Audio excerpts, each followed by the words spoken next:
Taking the initial jump into travel nursing can definitely be nerve-wracking.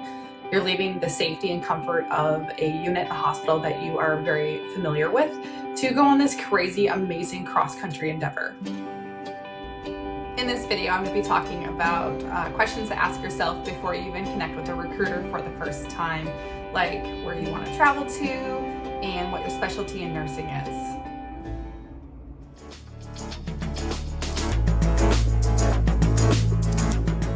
How many people actually get to decide where they go for work and what part of the country they get to work in?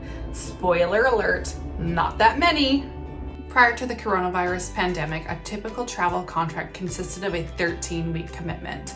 Although in recent times, there have been a number of contracts coming on the market that are a little bit shorter and more flexible. I personally have completed a couple of full 13-week contracts, but I also have completed 2 crisis contracts. One which was 4 weeks long and the other was an 8-week crisis contract completed in Hawaii. One of the most common things I get asked all the time is, when you're done with a contract, are you obligated to take another contract? The short answer is no. Once you've completed your initial commitment and contract, you can take as much or as little time off as possible. That's the beauty of travel nursing. Build your own schedule. These are the first 3 things a recruiter is going to ask you when you first get in contact with them. Number 1, what's your specialty in nursing and how long have you worked in that specialty? Getting checked off on competencies is something you do fairly often as a nurse, and your recruiter essentially has to do the same thing. They have to check you off on competencies to make sure that they are submitting you for the right job. One way they have you do this is by completing an online skills checklist. One of the most common platforms that is used amongst many travel agencies is called Prophecy. Though some travel agencies have their own online skills assessment that's integrated into their online application system. Be prepared. Although you want to see who has the best jobs out there, just be wary. You have to complete a skills checklist for every agency that you apply for. So if you're not completely serious about working with an agency, maybe wait to complete your online application. Otherwise, you could be spending 30 minutes to an hour completing a skills assessment that's not necessary. The long and short of it is your recruiter and your travel agency does not want to submit you to a job that you're not qualified for. At the end of the day, it's about you providing safe and effective patient care in an area that you are competent in. The next question your recruiter is going to ask you is, hey, do you have any previous travel experience as a nurse? So what's the big deal? Why does your recruiter want to know if you have previous travel experience? Unfortunately, some facilities do have more strict rules on accepting new travelers than others do. A big part of it also is depends on how much orientation a facility is going to give you. Some places they give you like 1 day of true orientation and then 1 shadow shift.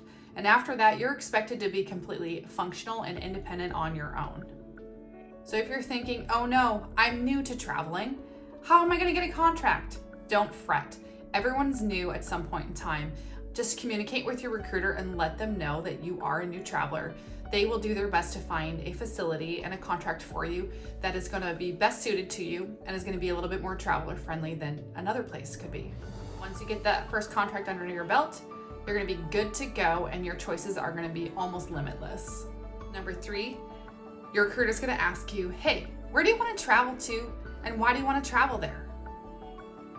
If you don't communicate with your recruiter the reason why you want to go to a specific area, you unfortunately may be missing out on a lot of wonderful opportunities.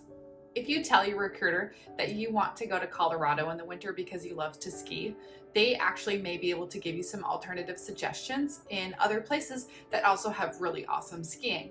I actually was in Northern California, about 1.5 hours away from South Lake Tahoe, and I had world-class skiing that I could go to all the time. It was amazing. Telling your recruiter that you want to go skiing is very different than telling your recruiter you want to go to a specific area because you want to be close to family or a friend.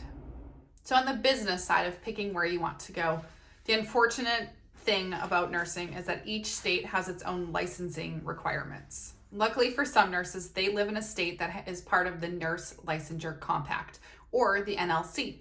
So if you're lucky enough to live in a state that's part of the NLC, All you have to do is apply for the compact licensure, and your license is now valid in all the other states that are part of the NLC. That does provide you with a lot of freedom and a lot less headaches than if you live in a state like me, where I live in Alaska and I am not part of the NLC. So each state that I travel to, I unfortunately have to apply for each state license individually. If you do live in an NLC state, keep in mind that there are some states that are not a part of the NLC. You will still have to apply for those state licensures separate than your NLC license. One of those states, for example, is California. Once you've been in the travel nurse scene just a little while, you'll learn that there are kind of destination travel places that a lot of nurses want to check off their bucket list. Two of those places are Alaska and Hawaii, which ironically, I live in Alaska. That's my home base. And I've also traveled to Hawaii. So if you're curious or interested about traveling to either one of those places, drop a comment below and I would love to hear your question. The next questions I'm going to address aren't necessarily questions that a recruiter is going to ask you, but they are questions that you definitely could start thinking about before you do make contact with a recruiter for the first time. How soon do you want to start your travel assignment? Most contracts are posted about 4 to 6 weeks out, meaning from the day that the contract goes on the market with multiple travel agencies to the day the hospital actually needs you to start. It's about a 4 to 6 week window. Thinking ahead will also give yourself time to complete skills checklists, update your resume, gather paperwork that's necessary, keep an eye out for a video on all the necessary paperwork, and just getting your file ready to be travel nurse, ready to grab a contract on the drop of a hat. So if you're still with me, I am going to give you a little tip on travel nursing, and it's from me to you, but not a lot of people know this. The best time of year to start traveling is actually in the fall. A lot of facilities have fall and winter needs, so contract money tends to be a little bit higher, and the availability to get a contract exactly where you want to go is definitely more reasonable. The next thing that I want you to think about is, what kind of schedule do you want to work? Are you a days person? Are you a nights person? I just turned into a nights person on the last couple contracts. I never thought I would like nights, and lo and behold, I freaking love nights. Anyways, do you want to work 36 hours? How about 48 hours? There are a ton of variety of combinations of work schedules, and also depending on what specialty you work, that might change how your schedule turns out to be. Also, I do think that if you end up working a shift that you are not favorable of, it could definitely skew your opinion and your perception of your entire contract.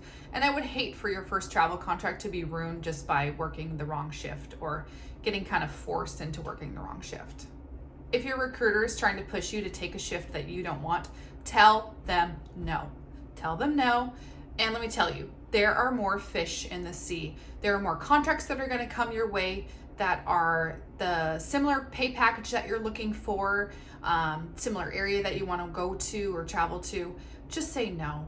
Stick to your guns and be an advocate for yourself.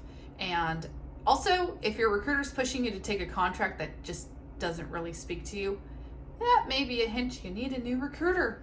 Another thing to think about before you jump into the travel scene is, what kind of certifications do you have? I put a link in the description below that goes over common certifications needed for travel nursing, depending on your specialty. So if you're new to travel nursing, I would love for you to drop a comment below and tell me where you're looking for your first contract. Or if you're a veteran traveler, tell me where you took your first contract and why you took your first contract there. Hey, so if you like the content of my channel, I would love for you to press the like and subscribe button below so that you're the first person to get notified when I post a new video each week. I want to say thank you from the bottom of my heart for checking out my channel, The Call Light. Stay tuned for next week's episode, and as my favorite nursing instructor used to say, all right now, good people, go out and prolong the inevitable.